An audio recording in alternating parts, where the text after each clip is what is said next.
Estou acompanhando por aqui, ainda não está aparecendo. Eu vou saber a hora aqui.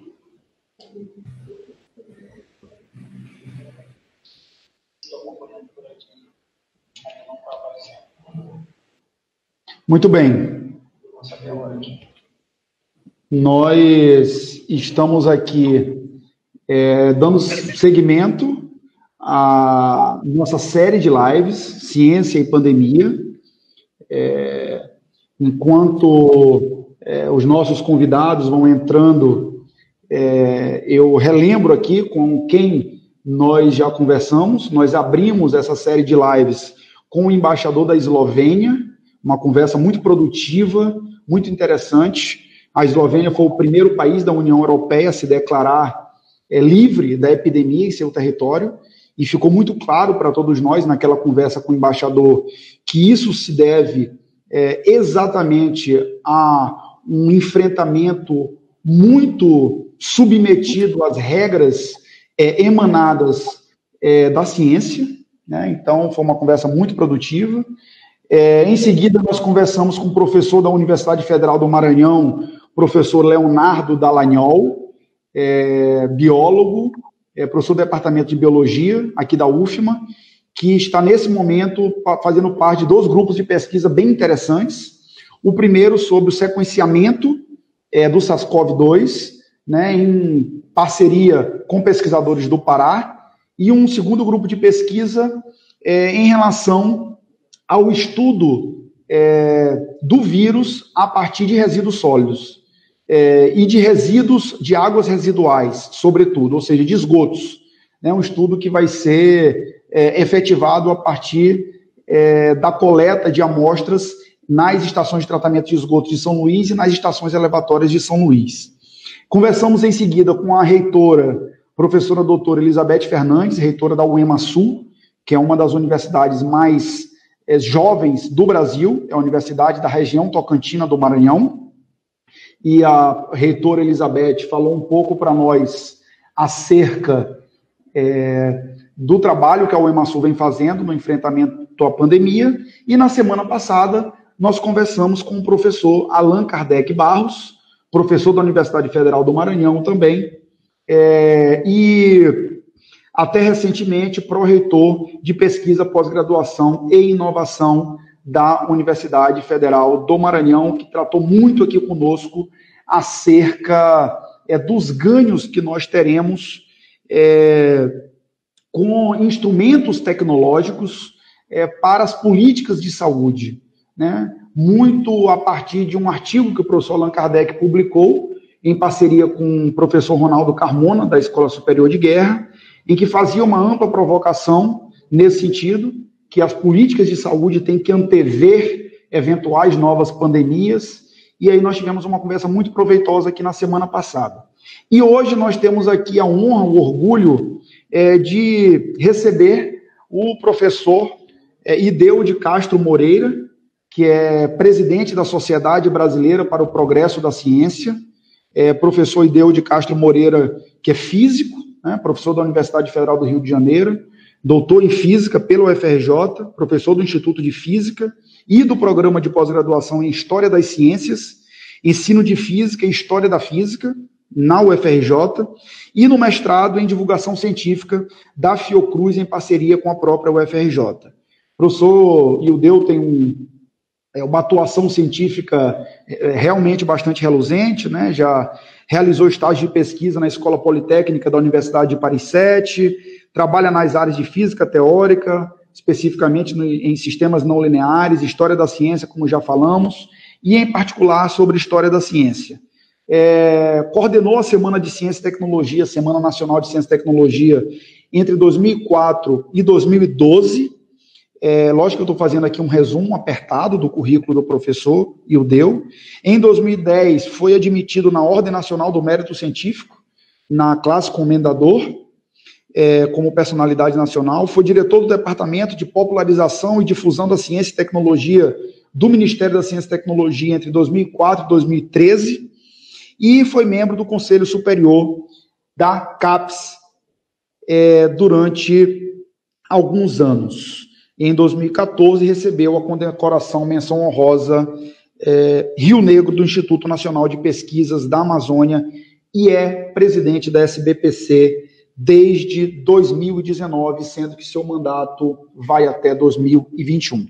Professor Ildeu, eu já vou lançar a primeira pergunta, mas antes lhe dizer que é um imenso prazer, uma imensa honra para nós aqui do Maranhão recebê-lo nessa série de lives.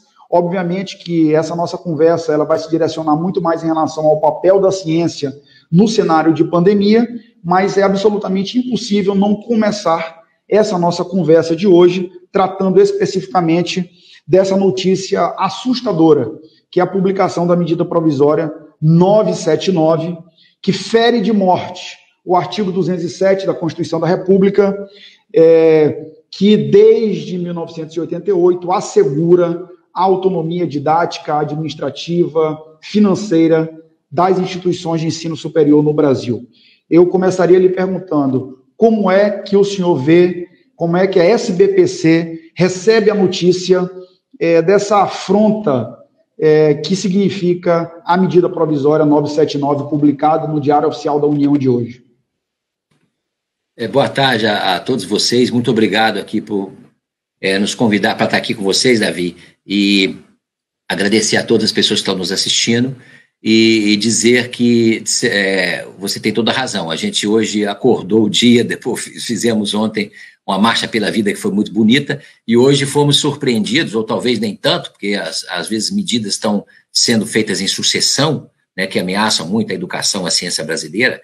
Fomos surpreendidos com essa medida provisória, que é, de fato, uma intervenção nas universidades e nos institutos federais brasileiros. Então, a SBPC manifestou desde o início grande preocupação com isso, entramos em contato com a Andifes, que representa os reitores das federais, com o Conselho também dos institutos federais, com a OAB, com diversos parlamentares. Então, estamos todos mobilizando contrariamente a essa medida provisória. Houve uma reunião hoje da frente parlamentar, de várias frentes parlamentares no Congresso, em que decidiram 5 frentes parlamentares ligadas à educação, e a SBPC esteve presente na reunião, junto com diversas outras entidades da sociedade civil, solicitar ao Congresso Nacional, em particular ao presidente do Senado, que devolva essa medida provisória ao MEC por absoluta incompatibilidade, inclusive, como você mencionou, com a Constituição brasileira. Então, já havia, anteriormente, uma medida provisória nesse sentido de mudar a escolha de reitores, e nós da SBPC nos pronunciamos juntamente com várias outras entidades, dizendo que deveria ser discutido o processo com os reitores, mantida a autonomia universitária e os critérios de escolha também serem critérios que levem em conta, evidentemente, o fato de ser uma instituição pública e deve responder diante do Estado pelas suas ações, mas também o respeito pela autonomia das nossas instituições. Então, isso foi uma... E agora, essa medida provisória de hoje é muito mais grave, que é a intervenção direta que passa a vigorar, que o ministro passa a indicar todos os reitores nos próximos meses, enquanto durar o período chamado da pandemia, e indicar também, e cada um desses reitores indicados, ou seja, cada um desses interventores, vai poder indicar todos os diretores de unidade. Isso significa, certamente, uma medida profundamente antidemocrática, em contrário à autonomia, ao bom funcionamento das universidades. Portanto, estamos fazendo uma movimentação muito forte com muitos outros setores, com os parlamentares, contrariamente a ela. A boa notícia, logo em seguida, a edição da MP é aquela que faz referência ao fato de que algumas organizações, inclusive partidárias, já estão tomando providências quanto ao questionamento da própria constitucionalidade da medida provisória, que parece muito manifesta, né? Entre outros dispositivos da Constituição, a MP é muito flagrantemente contrária ao artigo 207, que garante a autonomia universitária. Então, pelo menos, é um conforto saber que uma ação direta de inconstitucionalidade já deve estar sendo manejada nas próximas horas, ou, imagino eu, no mais tardar amanhã, não é isso? Isso mesmo, e as frentes, e dentro do Congresso Nacional, a ação é a devolução da medida provisória, e com o apoio da OAB, vendo também os meios legais, pelo fato delas agredir a Constituição brasileira.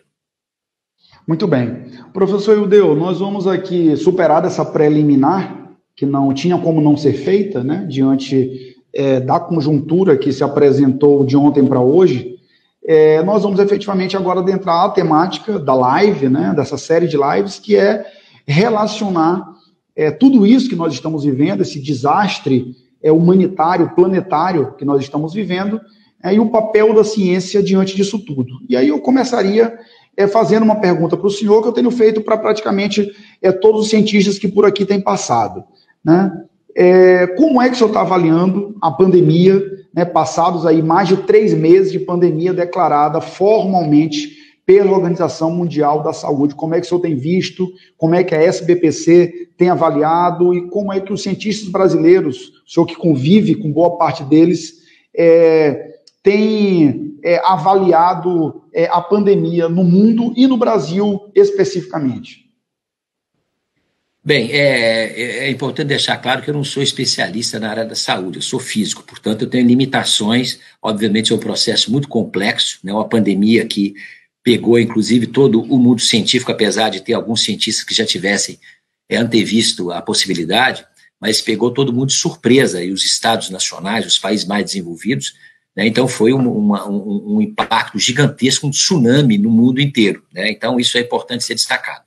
Portanto, a minha opinião aqui é uma opinião pessoal, é claro, como você disse, interajo, e a SBPC tem se manifestado em cima de ações pontuais, tenho conversado com colegas, mas, obviamente, é mais uma avaliação pessoal que eu faço aqui. Bem, como eu já mencionei, é uma pandemia com um impacto de contágio imenso, né, com um vírus ainda que, embora tipos deles já fossem conhecidos, mas ele especificamente não, e para o qual a ciência não tem ainda remédios para enfrentamento e não tem vacina.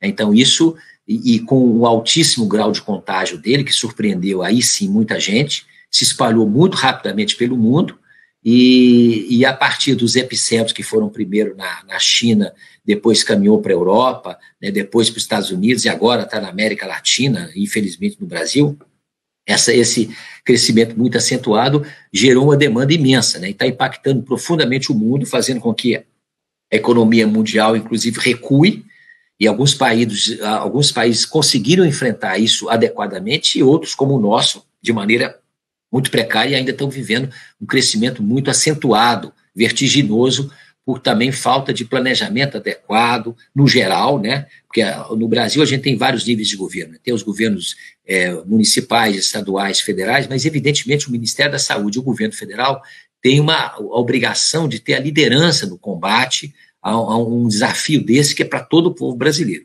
Isso, a nosso ver, foi feito de uma maneira muito inadequada e ainda continua sendo em vários aspectos. Isso fez com que o Brasil perdesse, inclusive, um tempo precioso, enquanto a pandemia já estava instaurada, né, na China, por exemplo, há um tempo, e estava chegando na Europa, nós ficamos aqui sem ter uma ação planejada importante para isso. Então, a gente perdeu tempo, poderíamos ter aprendido com os outros a situação, feito um plano emergencial muito mais adequado, e ainda hoje podemos, né, imitar mais aqueles países que conseguiram fazer o enfrentamento de maneira mais adequada e conseguiram deter muito o crescimento da curva de ascensão de casos, o que no Brasil não aconteceu e ela continua crescendo. Isso impacta profundamente o sistema hospitalar, o atendimento médico das pessoas, e o Brasil, a gente sabe, né, o SUS é um instrumento fundamental, é um dos poucos países do mundo que tem um aparato de atendimento de milhões e milhões de pessoas, um aparato público, isso é extremamente importante, é um instrumento decisivo, mas que nos últimos anos também foi, muitas vezes, com cortes de recursos, e a emenda constitucional 95 foi uma das responsáveis por isso, mas não só, houve um desleixo em relação ao SUS, e aos postos de saúde em muitos lugares do Brasil, e a gente tem, não é da agora, mas a gente tem certamente uma questão de atendimento à saúde no Brasil muito precária, saneamento básico também, as periferias das grandes cidades, as pessoas vivem em situações de muito acúmulo de gente, de muita aglomeração, e isso evidentemente numa epidemia ou pandemia desse tipo tem um impacto muito grande. O Brasil também teve outra fragilidade, que o nosso sistema, a nossa indústria está fragilizada. O nosso parque industrial, inclusive, em relação ao PIB, hoje ele é 1/3 do que era décadas atrás. Então, a indústria brasileira está muito fragilizada. Então, isso se mostrou na hora de fazer equipamentos rapidamente, de enfrentamento, respiradores, material até de proteção individual dos médicos, dos profissionais da saúde que estão sofrendo incrivelmente nesse momento, situações muito difíceis. Eu deixo aqui registrado o nosso pesar às pessoas que perderam entes queridos, em particular os profissionais de saúde, que já conta quase 1 milhar de profissionais de saúde, médicos que faleceram no enfrentamento direto da pandemia, e o agradecimento a todos eles que estão nessa frente de combate.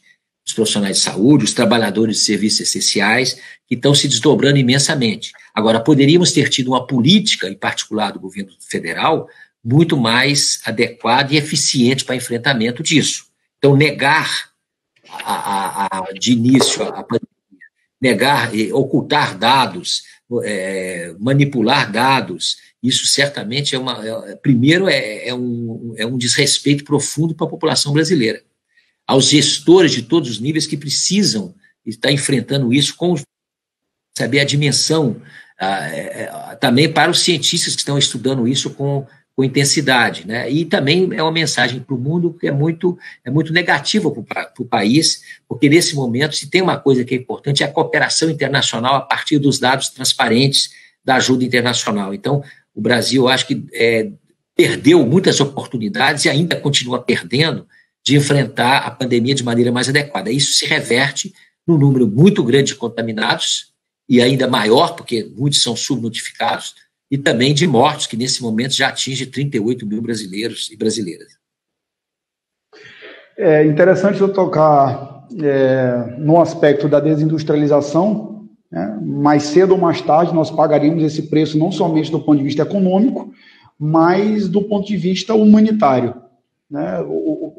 Não se tem no mundo um exemplo de um vertiginoso crescimento de industrialização como se deu no Brasil, né, pós-Revolução de 30, mas, ao contrário senso, também não há um case no Brasil de desindustrialização tão grave e tão perceptível, né? O Brasil tinha 30% de PIB representado pela indústria, como o senhor bem ressaltou, sublinhou, e hoje tem 11%, quando muito 12%, depende muito aí do resultado de PIB, né? E a gente já vem pagando um preço sobre isso, e a partir disso, a partir de empregos, a partir de qualidade de empregos, de massa salarial, e de situações macroeconômicas até mais complexas, e agora a pandemia revela que a gente também paga um preço de natureza social bastante séria, né, médica e humanitária, né? Então, a abertura de mão de um programa nacional de desenvolvimento que leva em conta a industrialização, em momentos como esse, se revela de maneira muito clara, não é isso? Com certeza, você disse bem, e esse processo ainda está em curso, né? Significa que nós devemos aprender para frente. Inclusive, a área da saúde pública é uma área que merece uma dedicação especial, das pequenas e médias indústrias, da produção de materiais, da produção de fármacos, que o Brasil depende profundamente de insumos importados, em mais de 90%. E a gente tem uma riqueza potencial muito grande, por exemplo, na Amazônia, em produtos naturais que podem se transformar em fármacos, e a gente tem de ter um grande programa nacional de aproveitamento disso, e um programa nacional inovador, né? A gente tem de repensar a indústria brasileira, e essa pandemia está nos forçando a isso, exatamente para atender aquelas coisas que são básicas. É claro que nenhum estado hoje no mundo é autônomo e faz tudo e tem tudo, mas a gente não pode ficar na dependência de questões básicas para a população brasileira, por exemplo, a questão dos produtos farmacêuticos, dos insumos e várias áreas também na indústria. Então, e a gente tem potencial para fazer isso. A gente tem indústria que avançou em algumas áreas no Brasil, que é prioritária, digamos assim, se destaca no mundo e é pioneira.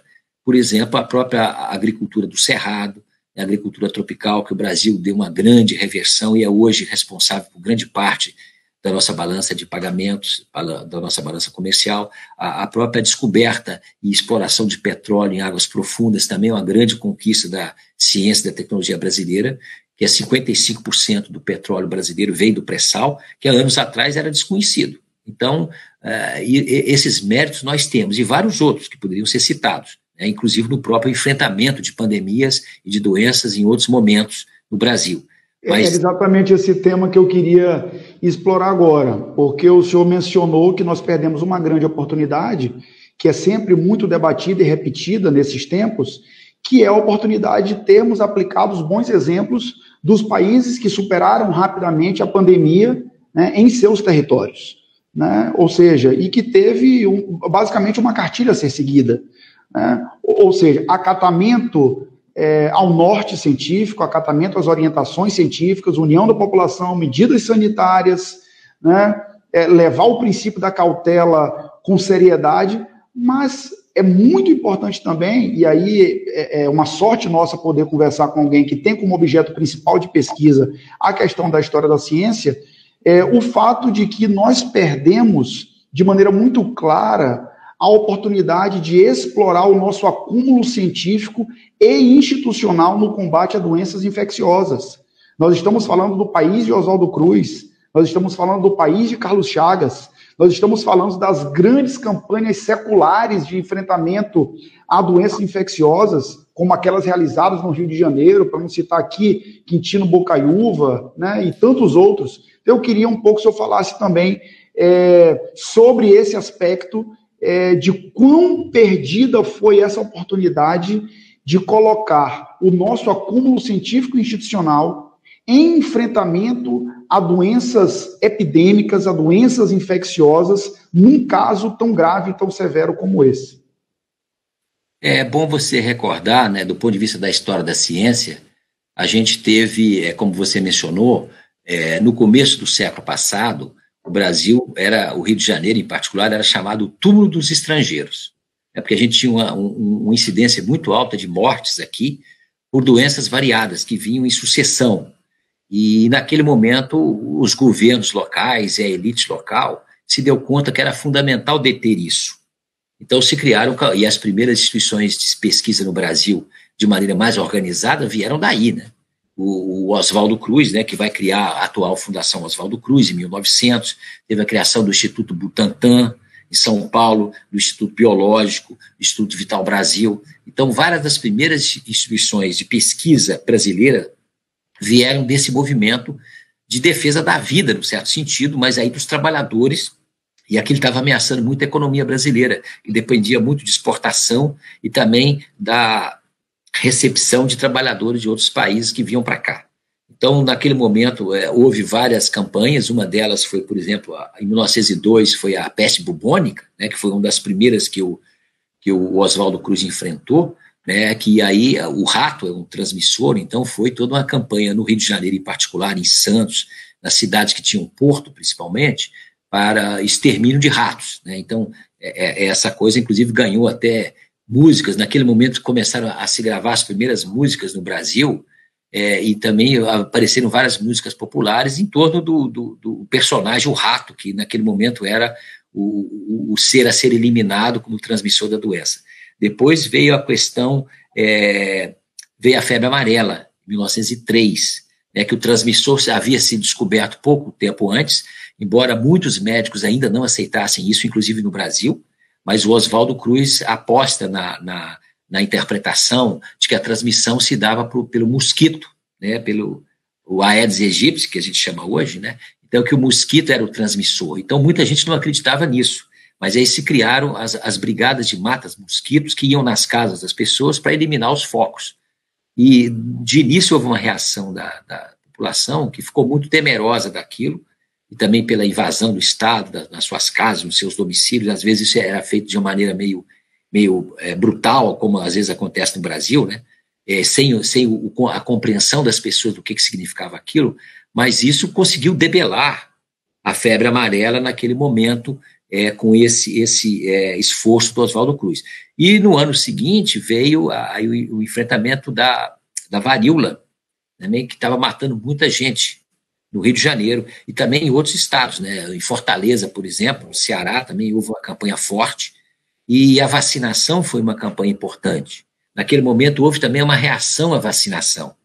Uma parcela das pessoas não entendia o significado da vacinação e resistiam a isso.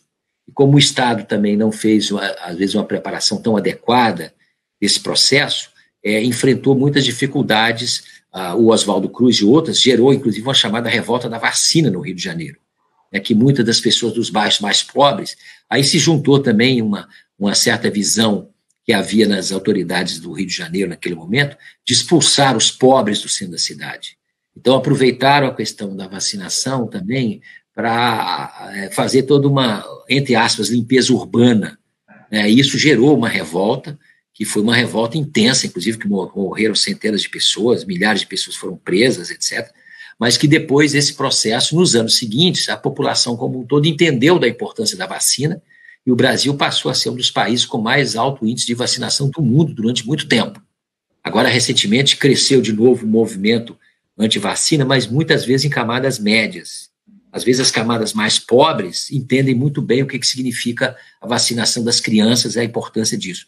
Então, o Brasil tem uma história de enfrentamento. Depois, em 1918, a famosa gripe espanhola, que matou no Brasil 35 mil pessoas, agora já a Covid-19 já superou isso, infelizmente, que o Carlos Chagas foi um dos grandes atuantes em relação à gripe espanhola, que também tinha um alto grau de contágio, embora o impacto dela, digamos assim, o grau de mortalidade dela fosse menor, num certo sentido até agora, do que a Covid-19. Tanto que no Brasil ela atingiu esse número de mortos, mas no mundo ela matou muito mais do que a Covid-19, matou 50 milhões de pessoas. Então teve um legado trágico depois da Primeira Guerra Mundial. Então esses fatos históricos mostram que quando se previne, quando as autoridades estão aliadas com os setores da ciência, com os profissionais de saúde qualificados, isso certamente a gente consegue enfrentar de maneira adequada. Muito bem.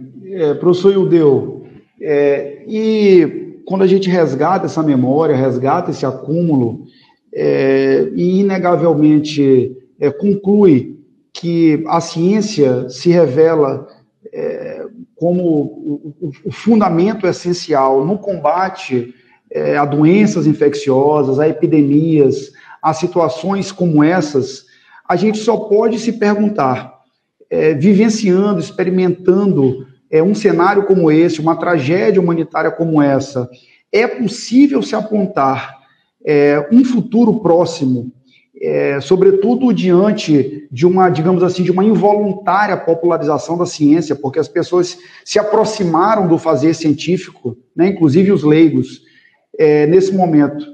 É possível apontar um futuro em que a ciência será efetivamente, ou desempenhará efetivamente uma função protagonista para a sociedade como um todo, ou um papel de protagonismo para a sociedade como um todo, Obviamente que a ciência tem seus próprios protagonismos e muito do que nós estamos aqui fazendo, apesar da ciência não ter todas as respostas, dependem dela.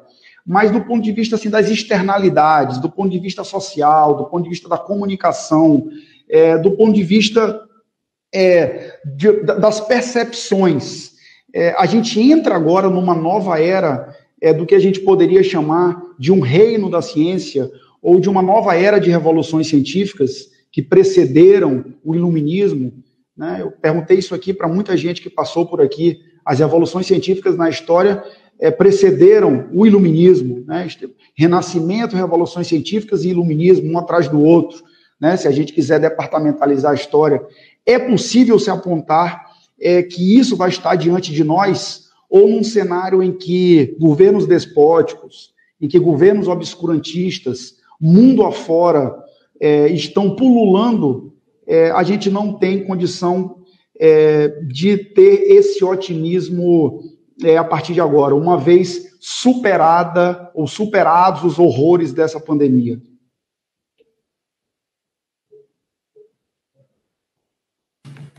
Olha, possível sempre a gente pensar o futuro, E eu acho que faz parte da gente, do ser humano, e a ciência também tenta fazer projeção para o futuro. Agora, uma coisa importante quando a gente olha a história, Davi, é que a própria divulgação científica, a própria penetração dela na sociedade, a sociedade ficar mais interessada na ciência, tem ciclos históricos que aconteceram, que às vezes se sucederam a momentos assim. Por exemplo, no segunda metade do século XIX, houve um grande crescimento de interesse pela ciência, pela tecnologia, pelas descobertas, naquele momento, né, dos aparelhos elétricos, por exemplo, do telégrafo. Então, as exposições universais se espalharam pelo mundo, então houve uma grande euforia em relação, principalmente, ao que a tecnologia poderia melhorar a vida das pessoas, no transporte, né, e depois surgiram primeiro os trem, depois a máquina a vapor. Então, isso foi um momento importante.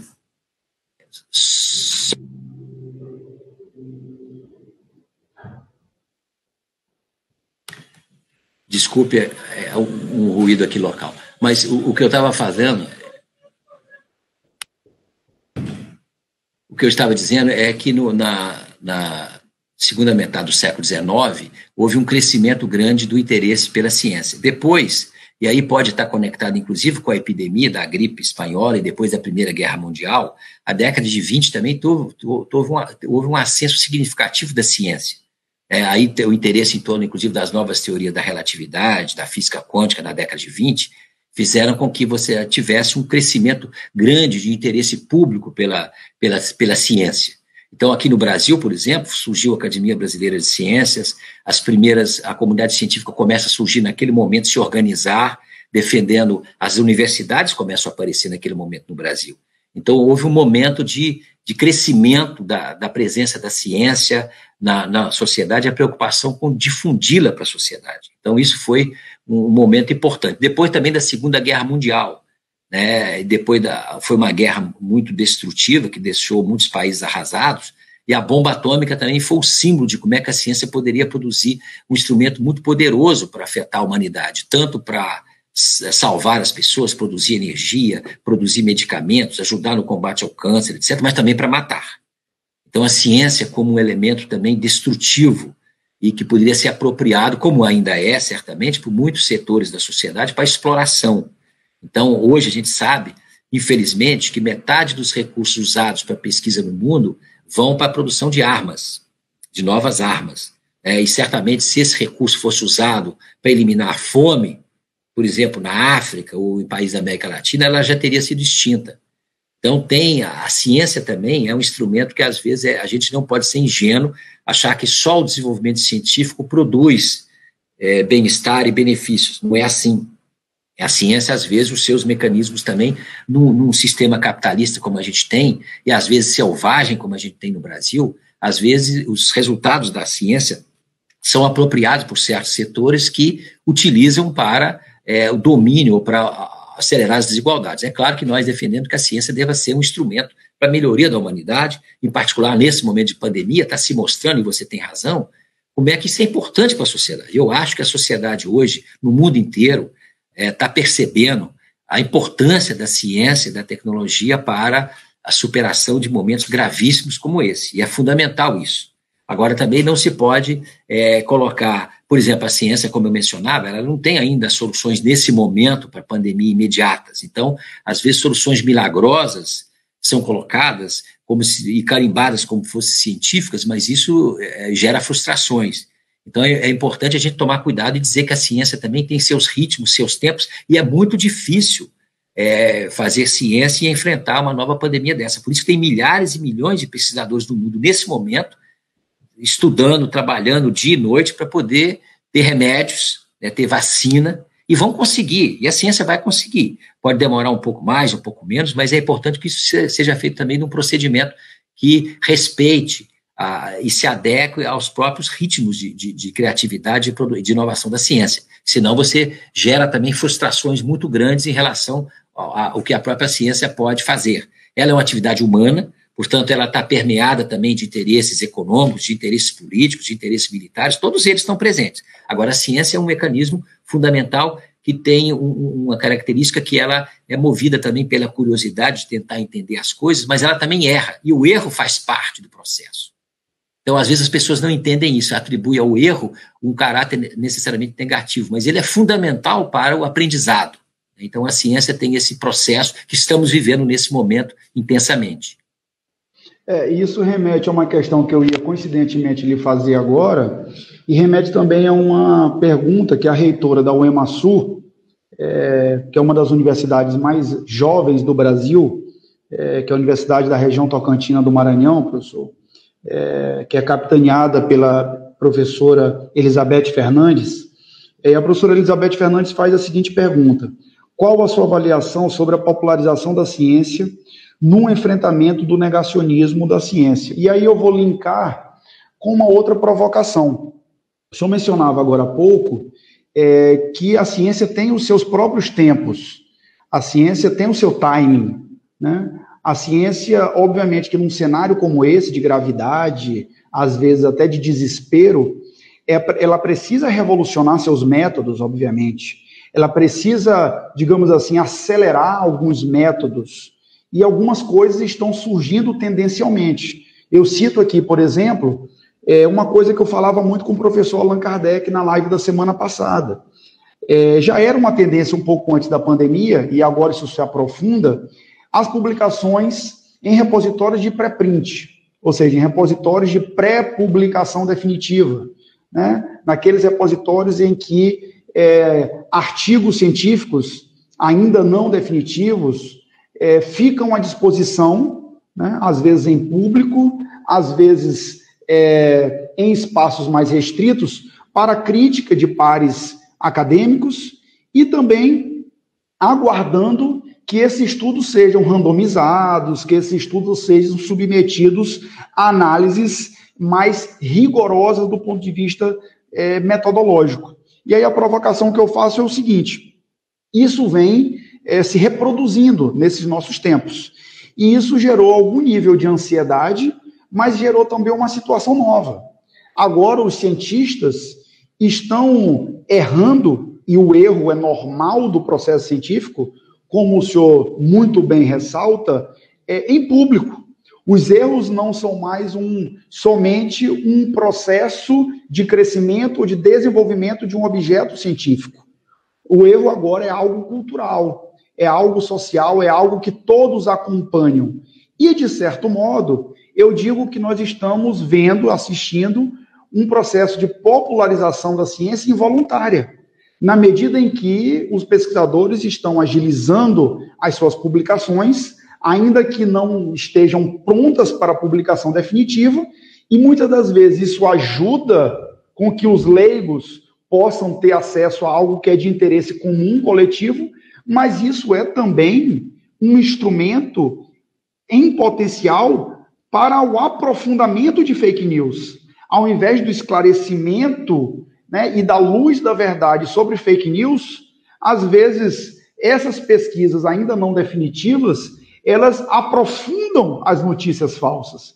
Como é que o senhor tem visto isso? Eu tenho certeza que o senhor deve estar refletindo sobre isso, e os cientistas brasileiros e do mundo têm pensado sobre isso. A gente acabou de ver alguns exemplos recentes, né, sobre a cloroquina, né, alguns exemplos recentes sobre alguns estudos que não só dizem respeito a fármacos, mas a próprios procedimentos de enfrentamento. Eu queria que o senhor analisasse isso um pouco, fizesse aqui um link com a resposta da nossa reitora Elizabeth. Então, muito obrigado à professora Elizabeth. Eu acho que de fato, a gente está vivendo um momento agora, no mundo inteiro, em que houve um crescimento do chamado negacionismo da ciência, né? Então, teorias, inclusive, ultrapassadas de milênios, como imaginar que a Terra é plana, né, começam a surgir, né, que a gente fica até extasiado diante de uma coisa que é evidência para qualquer pessoa que pensa minimamente, tem um pensamento racional, obviamente, temos uma evidência muito clara de que a Terra não é plana. Mas esses momentos surgiram. Eu acho que a internet também propiciou que muitos dos pensamentos ou divisões que permeiam a sociedade aflorassem, né? O que antes você não tinha essa possibilidade. Então, a internet possibilitou isso, que cada cidadão, cada pessoa pode botar a sua opinião. E é justo que o faça. Eu acho que é uma coisa fundamental a internet, que foi uma das grandes invenções sociais, né, inovações sociais do século XX, que veio da ciência, né, que permitiu que as pessoas todas fossem conectadas numa imensa rede, e que as opiniões das pessoas agora importam para si mesmo, importam para os outros. Eu acho que esse é um avanço importante, até do ponto de vista da democracia. As informações circulam muito mais amplamente hoje, e as pessoas podem ter acesso a coisas que não tinham antes. Então, isso eu acho que é um ponto muito positivo. Agora, você mencionou claramente, o que acontece é que o risco também cresce, na medida que, sem o entendimento claro da ciência, visões negacionistas, por exemplo, se propagam com muito mais facilidade. Né? Teorias conspiratórias absurdas, às vezes.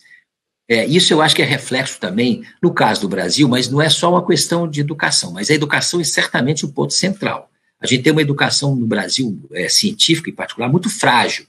Né? Só qualquer indicador no Brasil, do PISA, por exemplo, mas outros, mostram que a educação científica nas escolas brasileiras é muito deficiente, né, se comparada com o de inúmeros outros países. Então, esse é um problema seríssimo, que eu acho que as próprias universidades, os poderes públicos no Brasil, a sociedade brasileira ainda não se deu conta com o devido cuidado. Faz-se muito discurso sobre a importância da educação, mas tem uma questão que é fundamental, estender a educação para todos, mas a educação de qualidade. Dentro da educação de qualidade está a educação científica.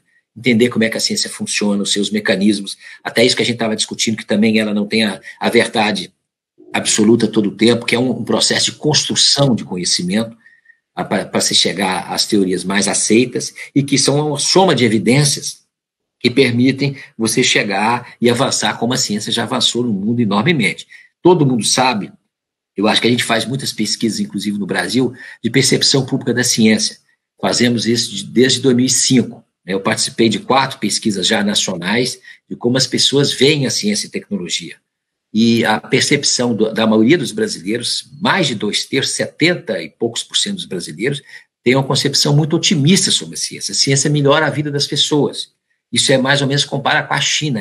O brasileiro é mais otimista do que o europeu, por exemplo, né, que sofreu o impacto, talvez, da tecnologia muito mais direto na sua vida comum.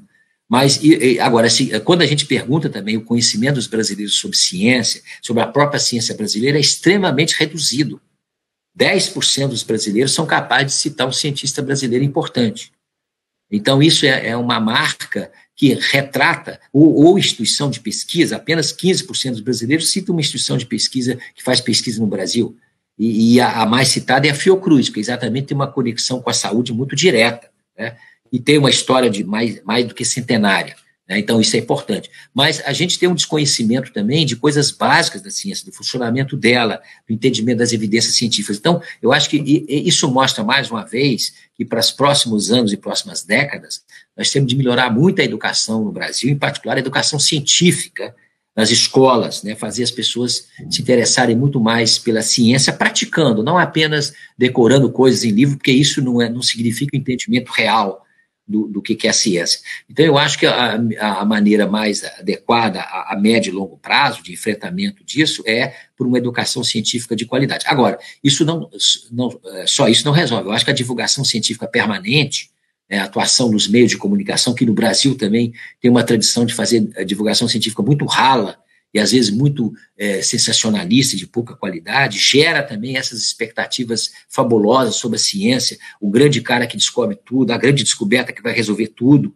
Isso mistifica muito da prática real da ciência, que é uma construção muito mais coletiva e enfrentando dificuldades. Então, e você mencionou a questão dos repositórios, né? A internet possibilitou isso. Antes, essa mecanismo de ter pré-prints já existia há muito tempo, né? Quando eu comecei a minha carreira lá estudando física, como estudante de pós-graduação, a gente ia nas bibliotecas para pegar os pré-prints em papel, para entender aqueles papers que estavam surgindo ainda. Depois isso passou para a internet. Só que quando passou para a internet, esses repositórios passaram a ser acessados por milhões de pessoas. E às vezes pegam um trabalho que é um trabalho inicial, às vezes falho, às vezes errado, e às vezes está lá colocado como se fosse uma publicação científica, com todo o formato, com todas as evidências, com todas as citações, etc., mas ele está incorreto. E aquilo é tomado, às vezes, como um trabalho científico qualificado. Né? E também as próprias revistas científicas, nesse momento, e o caso da Lancet recentemente evidenciou isso, revistas de alto nível, né, às vezes falham. A Nature também, a Science, as revistas mais importantes do mundo, já tem casos célebres de falhas em que eles divulgaram resultados que depois se mostraram falhos, porque a ciência tem uma questão fundamental, a natureza não respeita ninguém não, nesse sentido. Quer dizer, o cara pode ser um grande pesquisador, pode ter inúmeras citações, mas tem que combinar com o funcionamento da natureza quando você está descrevendo. A descrição tem que ser adequada. Às vezes as pessoas constroem teorias furadas e tentam fazer com que a natureza se adapte a elas. E em algum momento isso não vai funcionar. Então, eu acho que isso traz uma lição também. Eu acho que as revistas científicas, nesse momento de pandemia, que existe uma pressão para acelerar os resultados, e tem muitos interesses econômicos gigantescos. Você imagina quem fizer um remédio de combate eficaz à Covid-19, ou quem fizer uma vacina, né? Aí certamente o pesquisador individual vai ter a chance de ganhar um prêmio Nobel, as empresas vão ter a chance de ganhar bilhões de dólares ao patentear isso, ao vender isso. Então, existem muitos interesses por trás disso que, às vezes, faz com que as pessoas percam os parâmetros, os requisitos que são fundamentais para analisar qualquer resultado científico. Agora, isso mostra também que a ciência tem essa força. Mesmo quando revistas de maior qualidade ou com pesquisadores anunciam que tem a solução de um remédio tal, milhares de pessoas, ao analisar aquilo, concluem diferente. E aí o que predomina, certamente, é a conclusão. Não é uma questão, a ciência também não é democrática, não é a maior parte das pessoas decide o que vai acontecer. Quem decide é a natureza.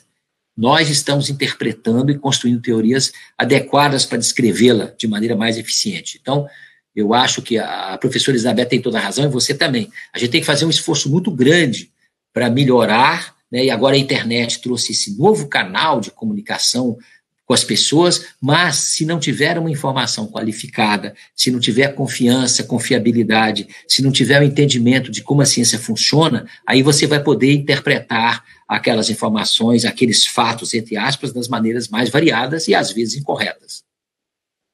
E um esforço nas duas pontas, né, professor Ildeu? E o senhor abordou focadamente esses dois esforços. Um esforço de educação científica, um esforço de entrada, para permitir a compreensão, inclusive, de um pré-print como esse, compreender a lógica, o sentido, o contexto, a conjuntura de uma publicação como essa, ou de outros elementos científicos, ou da própria natureza, ou de fenômenos naturais que as ciências, sobre os quais a ciência tem que se debruçar. E a outra ponta, que é o movimento sempre dinâmico e contínuo da pesquisa, da academia ir ao encontro da sociedade, da academia sair de dentro dos seus muros e, como o senhor citou, se transformar naquilo que a Fiocruz se transformou para a população brasileira, que é uma instituição que resolve os problemas nacionais. A ciência resolve os problemas nacionais. Agora, a ciência tem que, inclusive a professora Elizabeth, novamente ela, tratou disso aqui na live dela na semana retrasada. A ciência resolve muitos problemas nacionais, e o senhor citou vários no início da live. Agora, a ciência tem que comunicar isso de maneira acessível e compreensível para que as pessoas possam se adonar disso e possam ajudar e possam fazer os seus próprios movimentos, elas próprias, de divulgação científica, não é isso? Com certeza. Eu acho que as instituições brasileiras, as universidades em particular, os institutos de pesquisa, tem que fazer um esforço maior que já fizeram até hoje para poder ajudar a escola básica a melhorar o ensino de ciência, tem de renovar a educação brasileira, e agora com os novos meios também a gente tem de ver que escola nós fazemos para as nossas crianças, que hoje uma criança tem no bolso, às vezes, um celular que é muito mais completo que qualquer enciclopédia que a humanidade já construiu até o século XIX. Então, uma riqueza de informações imensa. A gente tem de aprender a fazer uma educação diferente. Não basta fazer como fazíamos anteriormente, porque passando muita informação, porque agora a situação é diversa. Então, a gente tem de aprender como fazer isso. Eu acho que as universidades têm um papel fundamental nisso também.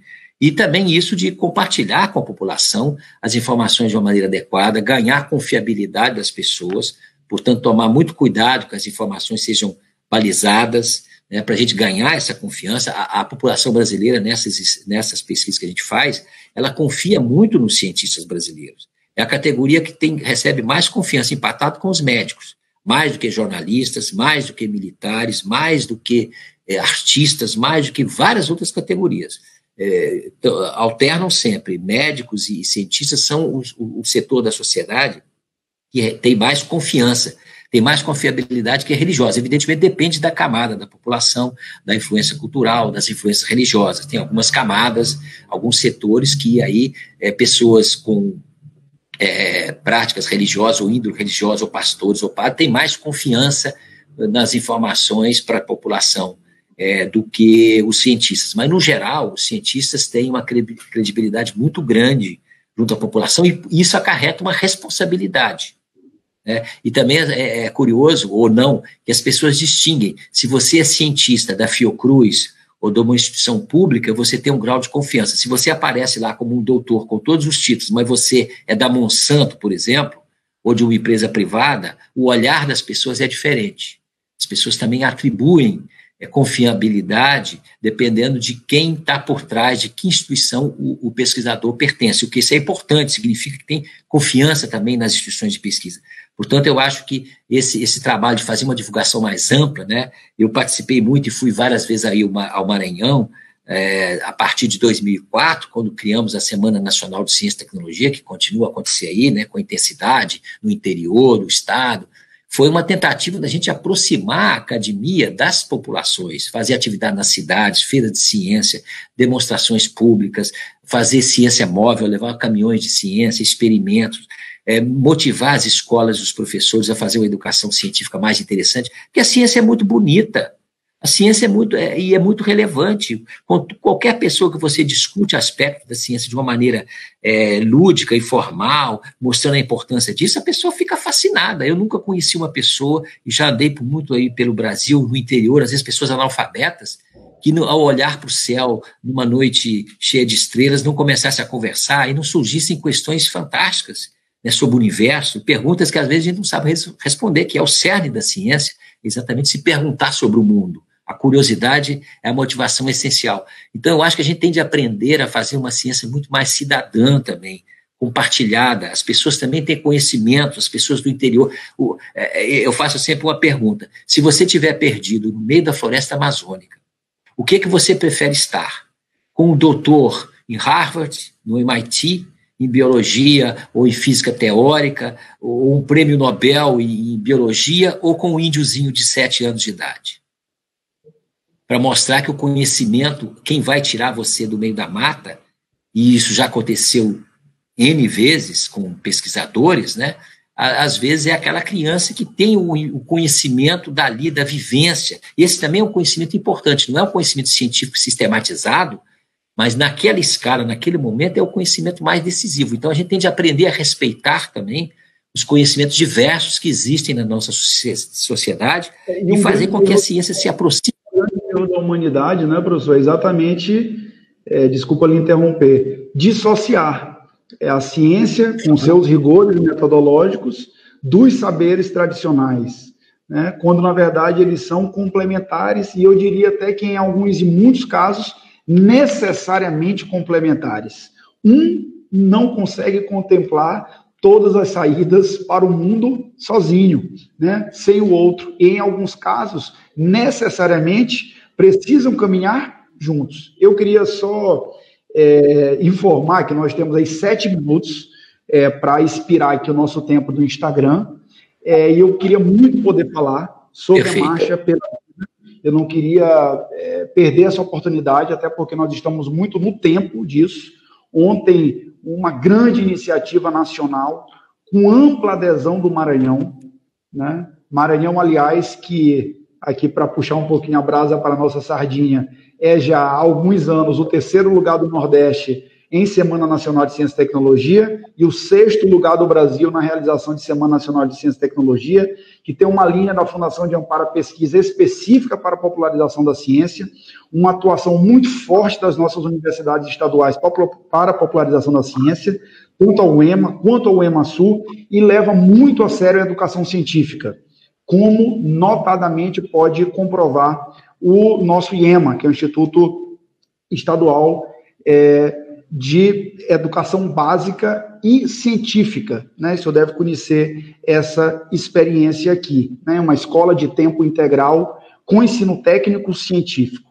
Mas, já entrando nesse tema que a gente precisa tratar, até porque estamos no tema, é importante dizer que ontem o Brasil experimentou um amplo movimento que foi a Marcha pela Vida, liderado pelos cientistas do Brasil, pela SBPC, que teve uma ampla adesão no Maranhão, a Universidade Estadual do Maranhão, a Universidade Estadual da região Tocantina do Maranhão, a Fundação de Amparo à Pesquisa do Maranhão, nós da SECT, a Universidade Federal do Maranhão, os pesquisadores maranhenses, os cientistas maranhenses, a sociedade civil maranhense, aqueles que amam a vida e sabem que a proteção à vida é um princípio maior de nossa comunidade política, civilizada, aderiram muito fortemente a esse movimento ontem, professor, e estamos saudando e louvando muito essa iniciativa da SBPC. Eu queria um pouquinho que o senhor falasse nesses últimos 5 minutos sobre essa iniciativa, todo mundo está ansioso para lhe ouvir falar sobre isso, para a gente depois se despedir e encerrar e lhe agradecer. Muito obrigado, e eu fico muito satisfeito de saber que no Maranhão houve uma presença grande da Marcha pela Vida. Essa marcha que foi criada por uma Frente pela Vida envolve 9 entidades nacionais, e que a gente, e hoje já tem mais de 400 entidades, né, no nosso site, que se aliaram a esse movimento, e ontem nós fizemos atividades na parte da manhã, né, localizadas em estados, sociedades científicas, entidades, fizemos muitos debates, principalmente centrados na questão da pandemia, mas na questão da vida, do ponto de vista mais amplo, né? E nós fizemos uma declaração a essas entidades, que depois entregamos no Congresso Nacional para vários parlamentares. Essa declaração contém fundamentalmente 6 pontos, né? A declaração em defesa da vida. O primeiro delas ponto é que a vida é um bem inalienável, é um direito de todos e de todas. Então, esse é um ponto fundamental, que inclusive está na Constituição brasileira, acima de qualquer coisa. O segundo ponto é a importância de se seguir as orientações científicas e médicas e sanitárias no enfrentamento da pandemia. O terceiro ponto é a importância do Sistema Único de Saúde ser fortalecido como instrumento básico para atendimento a milhões e milhões de brasileiros. O quarto ponto, a importância também da preservação ambiental. O Brasil, inclusive, tem tido políticas ambientais, agora mais recentemente, muito destrutivas. A importância da preservação do meio ambiente para melhorar a qualidade de vida de nós, os humanos, mas também a preservação da vida no planeta. E um quinto ponto que nós colocamos nesse documento foi a solidariedade, a importância da solidariedade na sociedade e da gente preocupar-se, em particular, nesses momentos críticos, com a imensa massa de brasileiros pobres, as camadas mais vulneráveis da sociedade, que estão profundamente atingidas pela pandemia e economicamente também nos seus trabalhos, ou até no trabalho informal, no desemprego.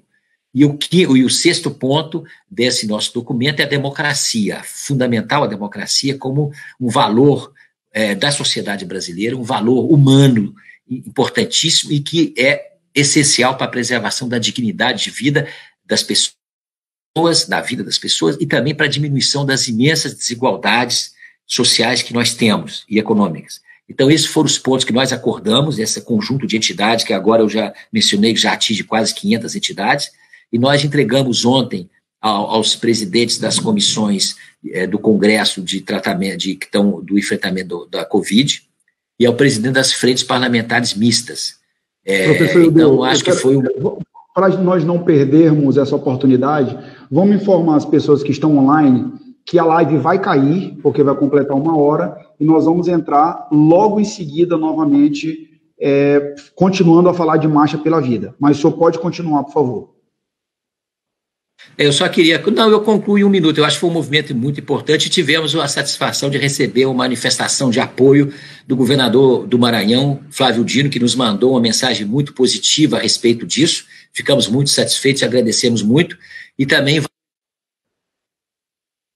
valorizar o trabalho da FAPEMA, da SECT, de todos vocês das universidades locais, nesse trabalho da Marcha pela Vida. Muito obrigado, portanto, e boa noite a todos.